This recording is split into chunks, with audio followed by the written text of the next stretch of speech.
Good morning, everybody. Welcome to this summer Sunday in the ways that San Francisco delivers up summer reliably. I'm Vanessa Southern. I'm the senior minister at First Unitarian Universalist Society of San Francisco. And if this is your first Sunday, a special welcome. It's great to have you with us. If you're joining us online through the live stream, welcome. You spared yourself battling runners and all of the obstacle courses that can be a Sunday in San Francisco. And for those of you here, you successfully weathered those challenges. If you have an order of service, you're all set to follow along today. If you're joining us online, there should be a link so that you can find one, and there's a chat if you need help with anything related to being fully present here with us today. It's really good to be together, and I'm super grateful to our AV team for bringing the service to those who are outside these walls and to our greeters and ushers. I want to name that this Sunday is the last Sunday of Disability Pride Month that's commemorated every July in honor of the signing of the Americans with Disabilities Act, which was signed on July 26th of 1990. So we're 35 years in celebration of that work and the ongoing work that we commit to as a nation and a community of care.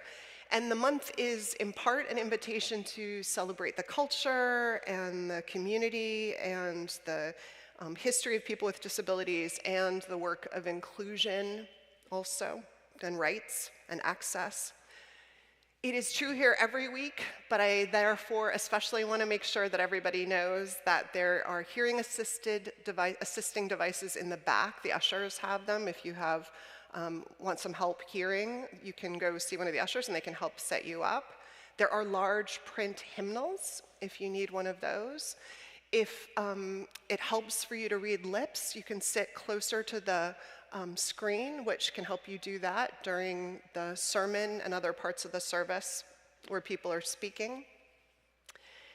If your health or your comfort means that you would like to be in a place where folks are masking, you can sit over here on my left. In the front part is a mask-only section. If to be comfortable, you want to be here with your pet, you can do that on this side of the sanctuary on the right. Mark doesn't have a pet, but he marks the pet section. So yeah, he's pet friendly. And if there's anything that you need this Sunday or in future Sundays so that you can feel fully comfortable and present, please let me know, let our ushers know, and if we can't make that happen right away, we will work to make that happen so that you can feel fully present and comfortable here. So welcome. Today, I want to talk a little bit about how we are entering into the spirit of the service. The religious life has this invitation, I hope that's central to it, that we all kind of feel and know in our bones, to cultivate the depth dimension of life. And we do that by trying to connect to what is deep in every moment. My minister growing up used to say, eternity is not length of time, but depth in time. So how do we connect to the deep that is always present to us, even etched into the ephemeral that we encounter as we go through our days? We do that in lots of different ways, and I hope we're all, over the course of our lives, find all the ways that speak most to us and are most invitational for us to do that, to find ways to make those invitations. We reach out in our lives, I think, often to the mystery that's just beyond our knowing, and we can do that through lots of different spiritual practices. And the point is to see what catches the lines we cast out, what reaches back to us when we reach out in wondering and to mystery, and to find some light that even can light the path of the places of unknowing that are scary for us or hard for us in our lives. So, every week, but this morning in some particular ways, we will do that. We will do that with music. We will do that in shared song, that particular kind of engagement with music. We'll do that in quiet. And in the spirit of summer and summer's reverie, we're going to do that through poetry this morning. I'm incredibly, so first, I want to make sure you have something to capture some of your reflections. You can do that on your phone. There's also some pens and cards here and some pens and paper in the back if you want to grab those at a certain point. We'll have moments of reflection and quiet reflection in the service. And I want to thank Kathleen McClung, who is up here with me, my co-creator. Kathleen is a member and a poet and an instructor of writing and poetry and my co-leader here today. Sam King was going to join us, but he's sick, so we'll keep him in our thoughts for healing, and anyone else who is sick right now. We are blessed to have a lot of rich music, some of which you already had a taste of. Reiko Oda-Lane, who powered us into worship and will power us out with some of the 3,000 plus pipes of our organ. And Ravi, we're so grateful to have you here with us. And people who got to hear the concert last week have had the double blessing in 1 week of having you transport us. And so thank you for being here. And Mark, you will lead us in song. And so we are so lucky and so grateful for all that makes this morning possible and for all of you who make this morning possible. Welcome. I invite us now to light our chalice. So if you're home and you have a chalice or a candle, please feel free to light that. And Kathleen will light ours as we say together the words that are printed in your order of service. We light this chalice for the light of truth, the warmth of love, and the fire of commitment. We light this symbol of our faith as we gather together. Our opening hymn is a hymn that is about this kind of deep listening that we try to do in our spiritual and religious lives. And so please turn, if you will, in your gray hymnal to hymn number 112, Do You Hear? You can rise in body or spirit as you're able, and let's sing together.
From the place where you stand to the outermost strand, do you hear, oh my friend? Do you hear all the dreams, all the dares, all the songs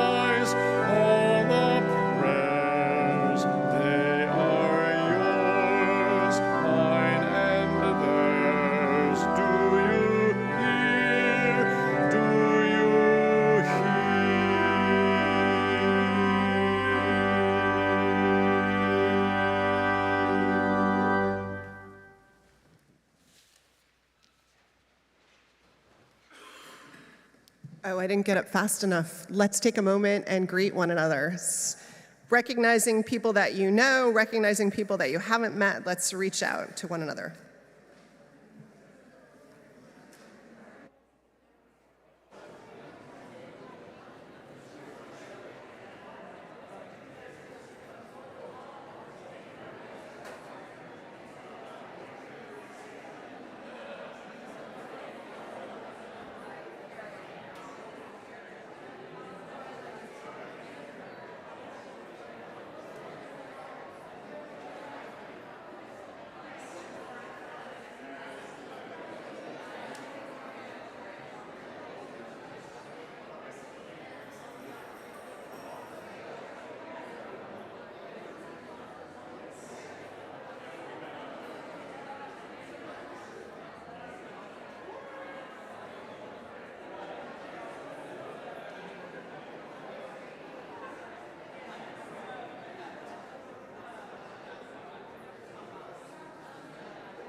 Rami Barniv. I want to invite us to say the words of our covenant. So this community is not bound by a creed, a statement of faith. It's bound by the promises that we make to one another about how we will be on this journey of meaning-making and service together in this life. And so some of those words are words that are printed in the ritual covenant that's in your order of service. Let's say those together, and then if you would join me in rising to say them and standing if you're able to stand in for singing our doxology, but certainly rise up in spirit as we say and sing them together. Love is the spirit of this church, and service is its prayer. This is our great covenant, to dwell together in peace, to seek the truth in freedom, and to help one another.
There is a gift to the spaciousness that we can give ourselves to sit with something.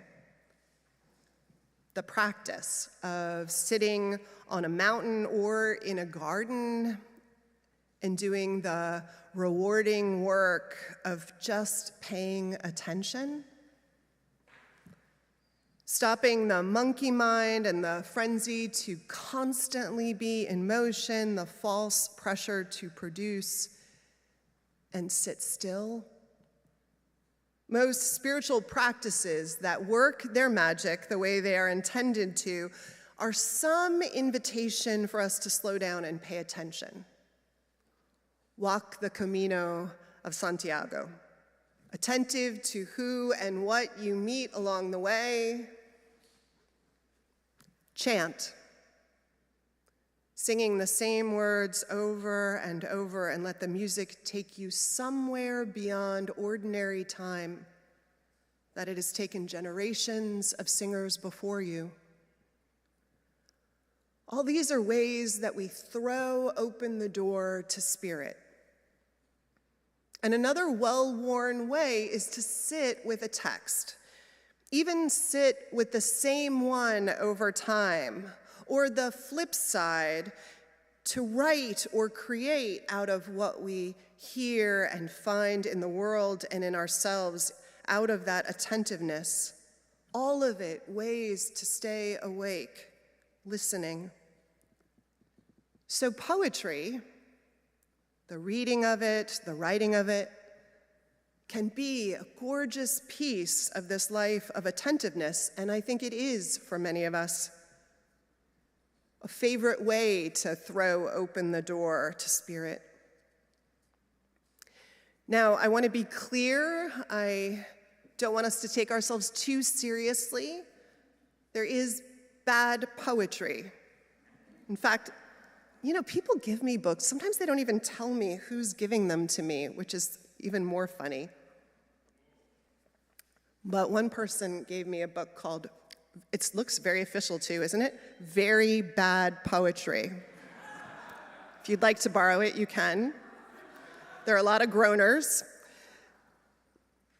None of it, I'm sure, is written by people who intended to write very bad poetry.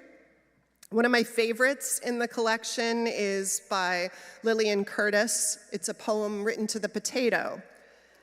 It's entitled The Potato. I thought I'd read you a few stanzas. Are you open to that? Okay, here we go. What on this wide earth that is made, or does by nature grow, is more homely, yet more beautiful than the useful potato? What would this world full of people do, rich and poor, high and low, were it not for this little thought of, but very necessary potato? On the whole, it is a very plain plant, makes no conspicuous show, but the internal appearance is lovely of the unostentatious potato. I mean, it's hard to believe someone didn't write this as a joke, but I don't think they did. On the land or on the sea, wherever we may go, we are always glad to welcome the homely potato. And here is the conclusion, the moral lesson for you all that you've been waiting for. A practical and moral lesson. This may plainly show that though homely, our heart can be like that of the homely potato. Okay, people, so we can find meaning, we can express it in so many ways. And I hope that that frees you up a little to explore your own expressions. I hope it didn't scare you off, but gives you a little more permission to risk, because I think it's pretty clear none of us can produce poetry worse than the Ode to the Potato. So feel free to let your spirit wander and have some fun. I think we're going to enjoy this morning listening to people who put images and feelings and wonderings to words. I think we all know of some poem, maybe many, but some poem that found us at just the right time.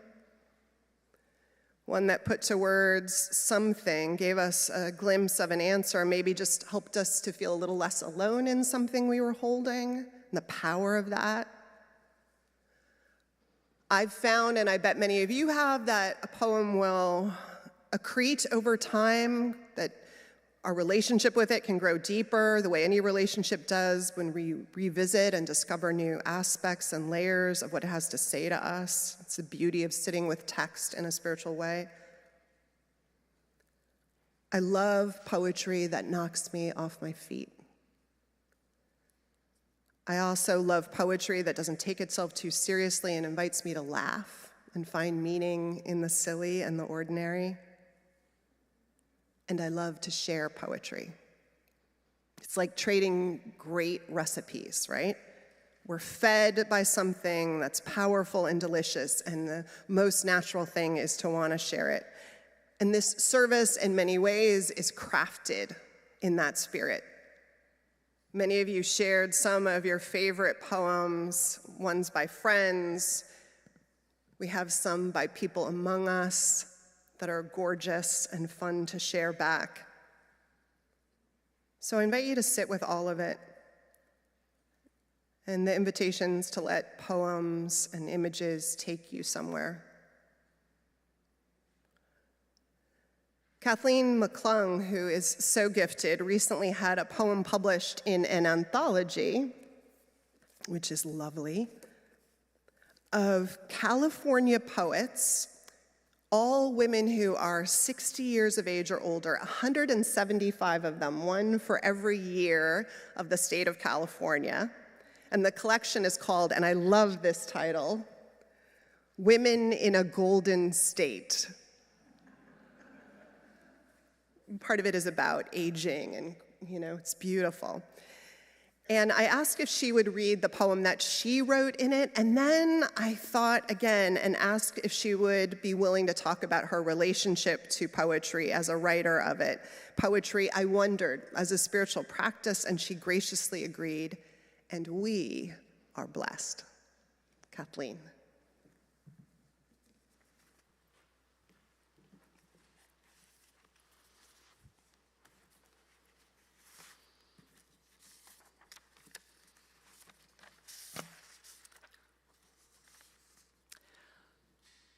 In the recession of 2007, like a lot of people, I was laid off from my job. I'd worked as a book editor for over 10 years and took pride in managing production and sales of textbooks for nurses and other healthcare professionals. After the meeting with my boss about the layoff, I walked down the hall back to my small, windowless office. I felt a swirl of emotions, but one that rose up loud was this. Okay, Kathleen, now's the time to get serious about your own writing. You've focused on other people's books all these years. Focus now on yours. So I decided to rent an office to go to write. Eventually, I found an affordable one on Craigslist, a sublet in a cluster of therapy offices. Best of all, this one had a window, a view onto bamboo trees, tall grass, wood fence. 18 years later, and 6 books of poetry later, on the days when I'm not teaching, I'm still walking to this office, a mile from my apartment. I'm still sitting in a big, comfy chair or lying on the therapy couch, and I'm still writing poetry. For me, it's a spiritual practice to close the door, look out the window, keep my phone off and at the bottom of my purse, write words on paper, scribble out some of those words, look out the window, then write some more words. I want to say just a bit more about my poem making as spiritual practice. I write mostly about everyday things, little moments or encounters that stay with me, stuff that surprises me or intrigues me, stuff I want to fiddle around with for a little while. Poet Lucille Clifton said once, "I don't write out of what I know, I write out of what I wonder." And I agree with her. Sometimes poem making helps me figure out, maybe even begin to heal from, complicated, painful life experiences. And here's an example. In the summer of 2018, I served as jury forewoman for a vehicular manslaughter trial. A child was killed in a crosswalk by a driver, and we jurors had to listen to testimony and then deliberate on whether the driver was guilty or not guilty of criminal neglect. This experience was emotionally challenging for me on so many levels. For one thing, we were told by the judge we could not talk about the trial with anyone, not a therapist, not a minister, nobody. And that was torture. So within a few days of the end of the trial, when we could finally talk again, I wrote a poem. And then some more poems. Some of them about my jury experience, and some of them about jurors I imagined serving in other courtrooms. Ultimately, I wrote a small book and I titled it, "A Juror Must Fold In on Herself." It was necessary for me, emotionally and spiritually necessary, to write those poems. The book was published in 2020, during the darkest days of the pandemic. And during the pandemic, I kept writing poems in my office. I kept looking out the window at the bamboo trees, kept looking within for the words. I kept doing my spiritual practice. For 2 years, I was the only person in the building. All of the therapists were working from home, online, working harder than ever. During those pandemic years, I gave poetry readings online, I taught my classes online, I listened to Vanessa's sermons online. And her sermons, by the way, are poems. The pandemic, as we know, did sort of end. And to end this reflection, I'll read that poem that Vanessa invited me to share. It comes from the anthology she held up called Women in a Golden State, California Poets at 60 and Beyond. I wrote this poem when the college where I teach reopened late in the pandemic, and we could meet our students in person again. Right around the time that the doors to this church reopened, and we could gather in this beautiful sanctuary together again. This is a poem about the joy of community. It's also a poem about getting my hair colored by a cosmetology student in a community college hair salon. But mostly, it's a poem of celebration.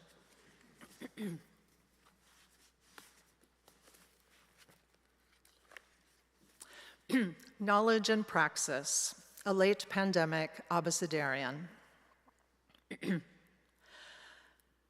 A cosmetology department flyer on a bulletin board near the faculty lounge catches my eye, punctures my inertia.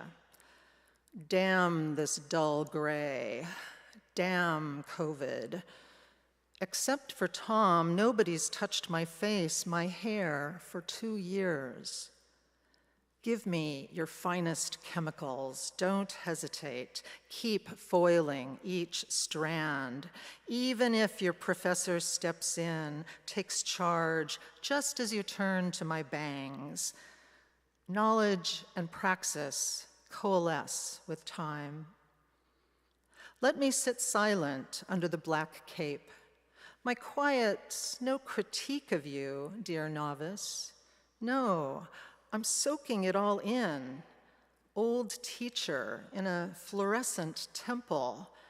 Paradise, really, after so long a quarantine.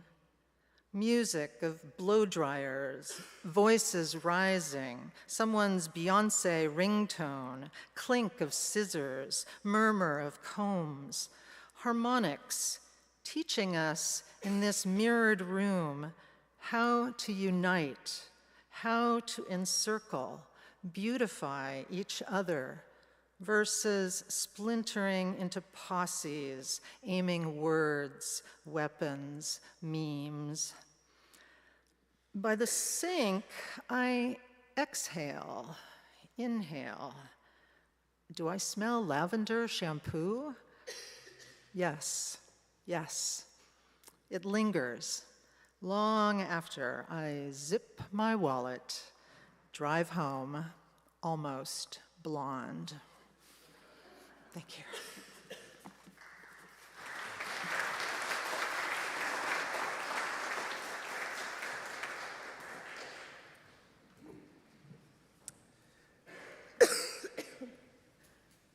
Excuse me, our offering now for the works of the Ark, whose mission is described in your order of service, will be given and gratefully received.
Poetry seems somehow perfectly suited for certain kinds of writing.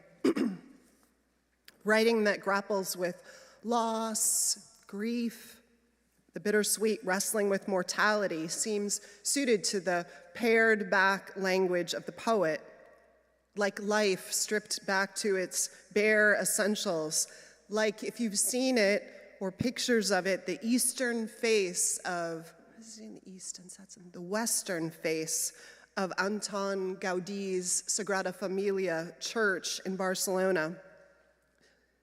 The face that was about death, the death of Jesus. And unlike the eastern face of that same church, which is alive with carvings of trees and flowers like the Garden of Eden, this western face that grappled with death was all sinew and bone in stone. Life stripped back, unapologetic, spare, and honest.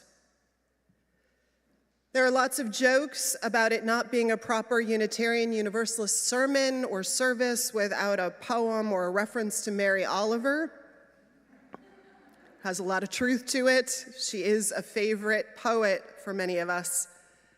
And she often grapples with life in language that is both rich and stripped back to its basics.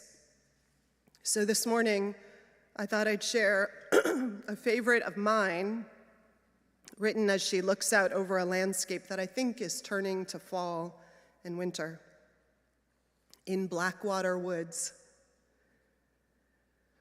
Look, the trees are turning their own bodies into pillars of light, are giving off the rich fragrance of cinnamon and fulfillment. The long tapers of cattails are bursting and floating away over the blue shoulders of the ponds, and every pond, no matter what its name is nameless now. Every year, everything I have ever learned in my lifetime leads back to this: the fires and the black river of loss, whose other side is salvation, whose meaning none of us will ever know. To live in this world, you must be able to do three things: to love what is mortal, to hold it against your bones, knowing your own life depends on it, and when the time comes to let it go, to let it go.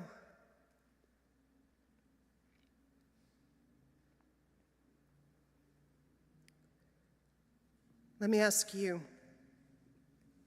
to reflect for a moment. What do you hold to your bones? What have you held close as if your life depended on it?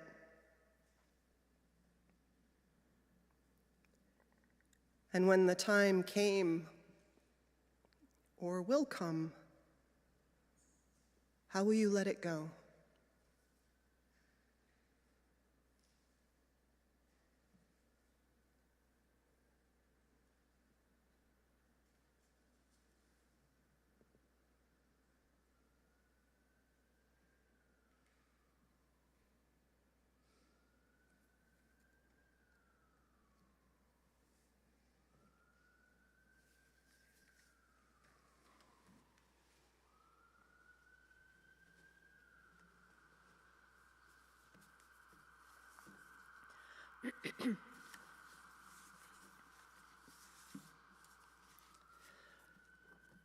Francesca Bell is the current poet laureate of Marin County, and her poem, After the Hearing Test, comes from her gorgeous 2023 book, What Small Sound.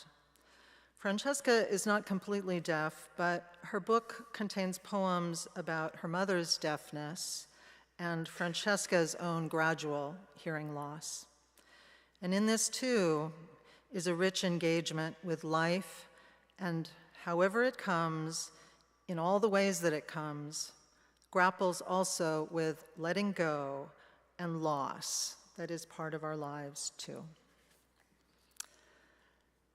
After the hearing test, it's 2 days before I cry. Grief sneaks up on me the way sound does now, my ability to mourn as sluggish as my inner ears. Cilia do not rejuvenate. We have that in common. I won't mind losing the clamor of cocktail parties, high grind of the dentist's drill, triggering retch of other people's vomit, but I'd like to keep Telemann's trumpet concerto in D, the tiny chuff my python makes up close to my ear, the calls of 2 Canada geese as they circled the slough this morning, seeming lost, their cries trailing them like a woman's heavy train, and the indecipherable murmur of my beloved's voice as she held my hand while the bear ate my baked beans just outside our tent. Though I could not make out her assurances, may they burble over me forever. Loss accrues, the geese can tell you. It compounds like interest. Oh, world, leave me slowly. Let me dally over each diminishing return.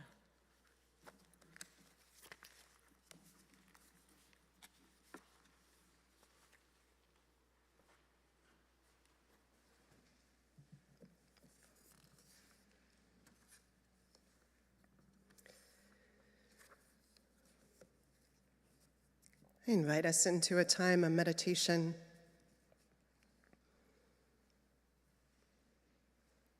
I invite you to be with your body as you melt into, or if you choose, resist the seat you are connected to.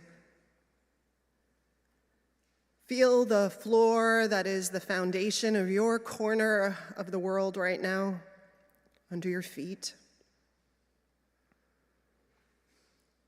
Note your chest as it expands and rises with the instinct to breathe and fills with the air that has fed you since you were first cut into life outside the womb.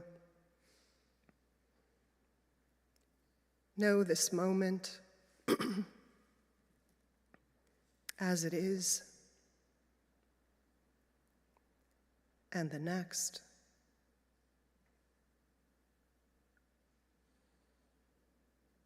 Breathe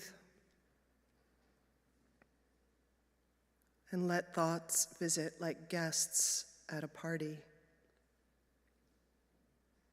Greet each one and pass them along. Continue your way toward the guest of honor. That is breath. And the mantra of attention.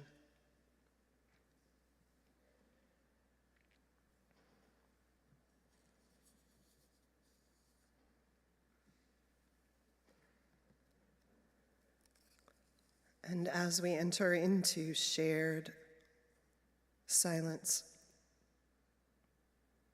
if part of what you are sitting with today is the particular presence of loss, of someone who has died or is on your mind and heart today particularly, you can, if you like, stand or put your hand on your heart, or both, in silent witness. In a world that doesn't always make room for our grief and the honoring of our losses, all of them born of love, we can do so here. I invite us into the blessing of shared silence.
And let us be carried back in by music.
Poetry can also be another way we pray. Prayers of lamentation, poems of praise and thanksgiving, prayers of petition, asking for what we can't make happen but dream of and hope for ourselves, for the world, for those we love. In that theme, Carol Davison, who's a member of this congregation, sent a poem that she wrote years ago for her granddaughter. Watching the child walk became this metaphor for how the child moves through the world, a start for a poem that ends with a prayer for the girl. Carol couldn't be here, so Kathleen will read it, but we thank Carol for submitting it.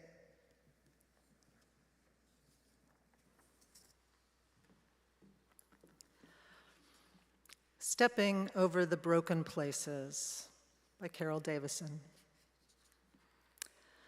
My granddaughter walks along a stone wall's narrow crest, meeting a patch of crumbling mortar, broken stones. Without hesitation, places her small foot just beyond the jagged spot. She knows this wall well, navigates each treacherous, narrowed stone stretch with the confidence of a child certain she is safe. Dearest child, may the muscle memory of your heart ever hearken, leaping to step over each of the broken places you meet. I encourage you to think and reflect on your hopes, fears, and vulnerabilities. Is there something you would like to ask of the universe? What words or images come to mind for such a poem or a prayer?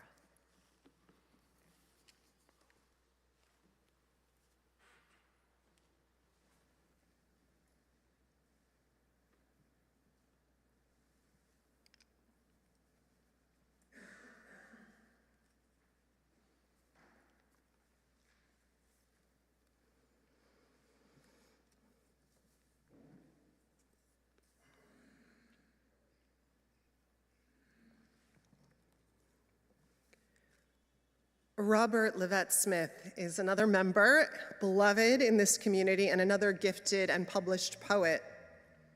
In the collection of his earlier work, there's a piece I love entitled "The Verrazano Narrows at a Distance." It captures this lovely way that sometimes we see in the world something like Carol's granddaughter stepping, and it stands for us in that moment and afterwards as a metaphor, how we can go into a moment of reverie sometimes in the midst of our lives in any time or place, and how he finds in this one moment so much of the invitations of life, the fears, but also the promise of what holds through it all in this one moment in 1985, looking at a bridge from Hoboken.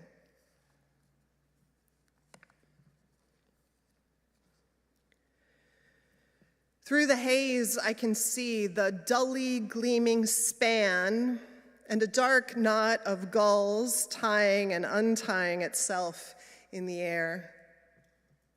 It's cold for late March, silent as only Sunday mornings can be. I'm sitting alone at the Castle Point Lookout, where the only sound is the rope banging hollowly against the flagpole, feeling the chill of the marble bench through my jeans. And as is true, every time I come here, I can't help but imagine my own body broken and bloodied on the rocks below, a bent, still spot beside the shining water. Although my life seems blessed, now that the wind tastes of spring, I contemplate death with the kind of dull wonder that makes a man holding a knife feel compelled to run his finger along the cutting edge. There is, after all,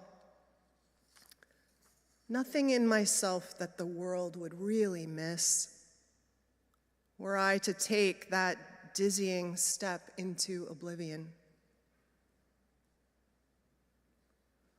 But I always remember the bridge, the way it seems incredibly to hang in the void, supported by nothing, as the heart is. How, like the heart, it carries us bravely between one thing and the next.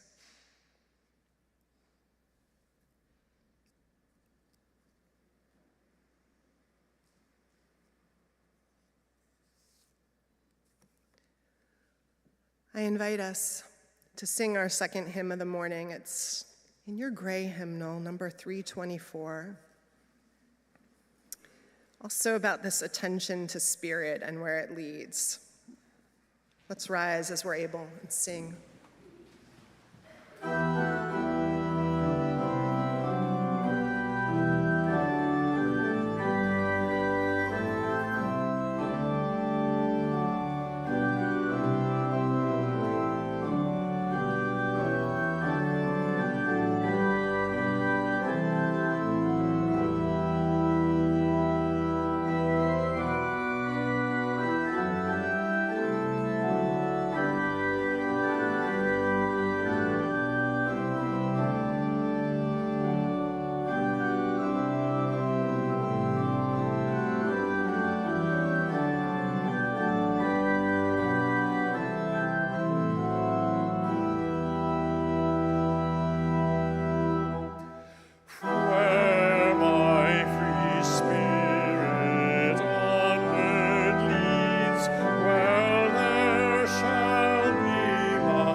I think to close, it feels fitting to affirm two things simultaneously.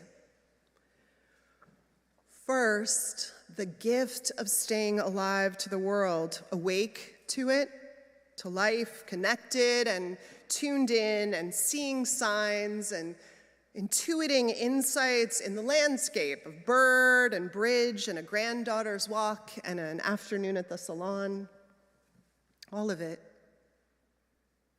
And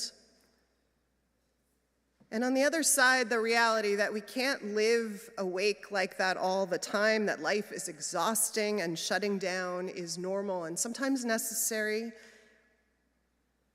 And so we live a life paying attention and working to pay attention, and gentle and permissive of how hard it is to do that simple thing of being awake, of paying attention. In that spirit, we will close with a poem that Bob, by the way, this is one of the collections of his poetry, sent. It was written by a friend, Dorianne Lowe. And I read it because it's this beautiful, gentle acknowledgement and admonition both to all of us. Poetry. Poetry itself, sweetly asking us to pay attention, and also this one naming the lifelong challenge to do so and what slips through our fingers so often. And all of that, a part of life and being human too. So we'll end here with a poem titled Dust. Someone spoke to me last night, told me the truth. Just a few words, but I recognized it. I knew I should make myself get up, write it down, but it was late, and I was exhausted from working all day in the garden, moving rocks. Now, I remember only the flavor, not like food, sweet or sharp, more like a fine powder, like dust. And I wasn't elated or frightened, but simply rapt, aware. That's how it is sometimes. God comes to your window, all bright light and black wings, and you are just too tired to open it. May poetry be one of the things that helps us open the window to life. May music do it. May we find ourselves in the company of all that can help us keep a window open to life, to spirit, to the wide expanse of mystery and what connects us most deeply to one another and all things of beauty and truth and goodness. Amen.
Thank you. We have completed our time of formal worship. Now it is time to be together in community to strengthen our poetic spirits. This service named the invitation to get quiet and pay attention as something we are all called to do in a life that is looking for depth and centeredness. Well, in our congregation is woman Elena Perez. Elena, were you able to get through the runners to be here this morning? If so, would you please stand? Hi. Thank you. Elena is a member of UUSF and has been offering for years 3 amazing opportunities for shared spiritual practice that is a stable part of many people's weeks here. Twice a week, on Tuesdays and Thursdays mornings from 8 to 8:30 on Zoom, Elena offers a meditation practice. That is a simple, loving-kindness meditation practice that is open and appropriate for all religious backgrounds and levels of meditation experience. You can leave your microphone and camera off if you like. Then, on Friday mornings between 8 and 8:30, Elena leads an equanimity practice, also on Zoom. The links and more information are on our website under the banner Grow and Adult Spiritual Growth. We are so grateful to you, Elena, and invite folks to try it out.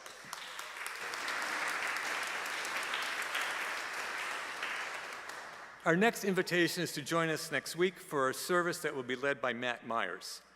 Matt has a degree in hand drumming from Berklee College of Music and has studied abroad in Cuba, Ghana, and Central America. He travels the country making music and speaking about the interconnections of music, community, and social justice. And he'll be here with us on Sunday when we honor the long journey to justice with a program after service in celebration of the Voting Rights Act. This year, the Voting Rights Act celebrates its 60th anniversary. At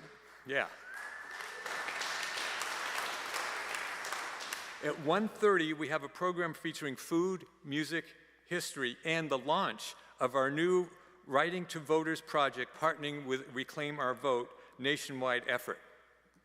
Youth in the middle school and above are invited to participate. It's important that all of you let us know that you're coming so that we can have lunch and supplies for you.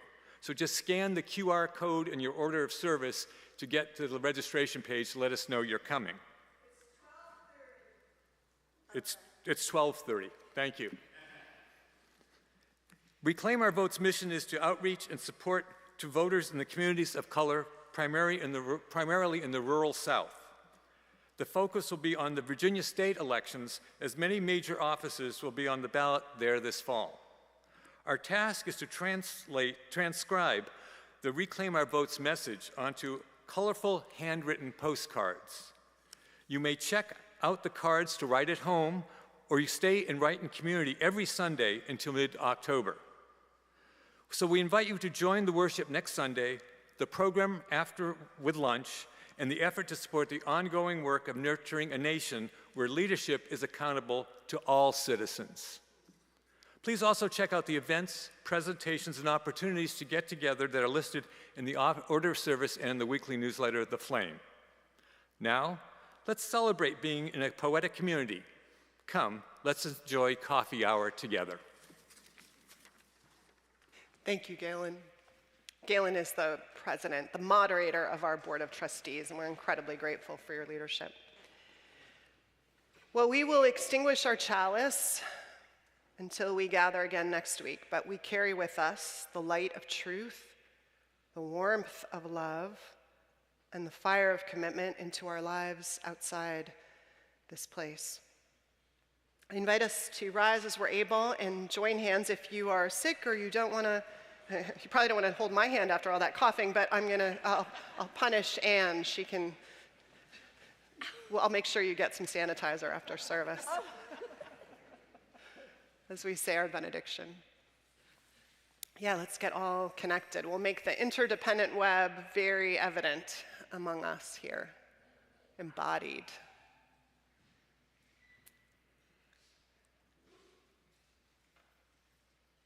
There we go. And now in our comings and our goings, Tennessee's weighing in. May the light of love shine upon us, out from within us, be gracious unto us, and grant us peace.